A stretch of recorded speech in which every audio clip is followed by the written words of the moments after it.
रिया, रिया।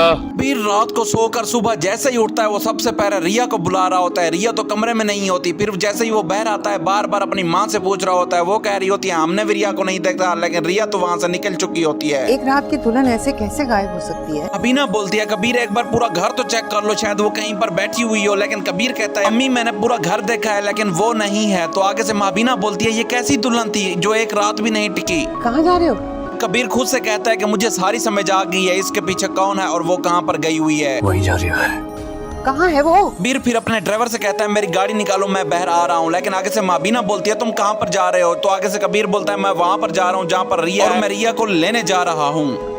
वहीं जो उसे नहीं होना चाहिए था। अबीना बोलती है कबीर आखिर तुम उसे कहाँ पर ढूंढोगे? वो तुम्हें नहीं मिलेगी। लेकिन कबीर कहता है अम्मी मैं उसे ढूंढ कर आऊंगा क्योंकि मुझे पता है वो कहाँ पर है। पापा को तुम पे फख्र हो। गाइस जब रिया कबीर का घर छोड़कर अपने घर में वापस आ जाती है तो उसकी बहन असमा बहुत ज्यादा खुश होती है और कहती है तुमने अपना सर फख्र से बुलंद कर दिया है। लेकिन रिया दिल ही दिल में बहुत ज्यादा परेशान होती है। आज तुमने साबित कर दिया। असमा बोलती है रिया मुझे लगता था तुम कभी कुछ नहीं कर पाओगी, लेकिन आज मुझे तुम पर पूरा यकीन हो गया है कि तुम असगर अली खान की बेटी हो। असमा बहुत ज्यादा खुश होती है और कहती है रिया तुमने आज अपने बाबा का नाम सर फख्र से बुलंद कर दिया है, तुम्हें तो खुश होना चाहिए। बीना के मुंह पर ऐसी जिल्लत मारी है ना। असमा बोलती है रिया तुमने आज महाबीना को बदनाम करके दिखाया है। वो कभी अपना मुंह किसी को दिखा नहीं सकेगी। वो इतनी ज्यादा रुसवा हो गई है वो सारी जिंदगी चीखती रहेगी, सारी जिंदगी याद रखेगी। लेकिन गाइस ये सारा कुछ होने के बाद रिया दिल ही दिल में बहुत ज्यादा परेशान होती है। वो बार बार रोई जा रही होती है।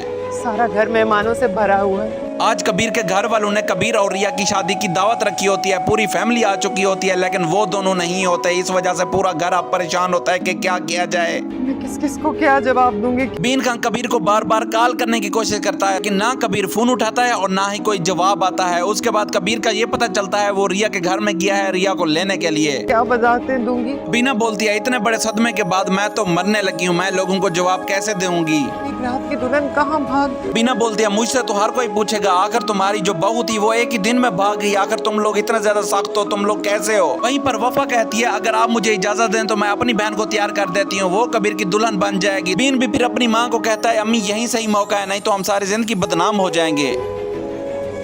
इधर पूरा घर रिया और कबीर की वजह से परेशान होता है क्योंकि वो दोनों होते नहीं है। लेकिन दूसरी जानिब बार बार कबीर हर जगह जाकर रिया को ढूंढ रहा होता है। चलो रिया, इंतजार कर रहे हैं सब। कबीर जैसे ही रिया के घर में पहुंचता है और कहता है रिया अगर तुम तैयार हो गई हो तो फौरन आ जाओ, अब से सारे तुम्हारा इंतजार कर रहे हैं और सारे परेशान हैं। लेकिन असमा कहती है कबीर मेरे पास आओ और अपने पास बिठाकर कहती है रिया अब तुम्हारे साथ नहीं आएगी। वो तो गई ही इसीलिए थी कि वापस आ सके। कबीर बेचारा बहुत ज्यादा परेशान होता है रिया को लेकर क्योंकि रिया अब उसकी बात मान ही नहीं रही होती। उसकी आंखों में आंसू आ रहे होते हैं लेकिन वो फिर भी कबीर को एक पल भी नहीं देखती। यकीन नहीं आ रहा।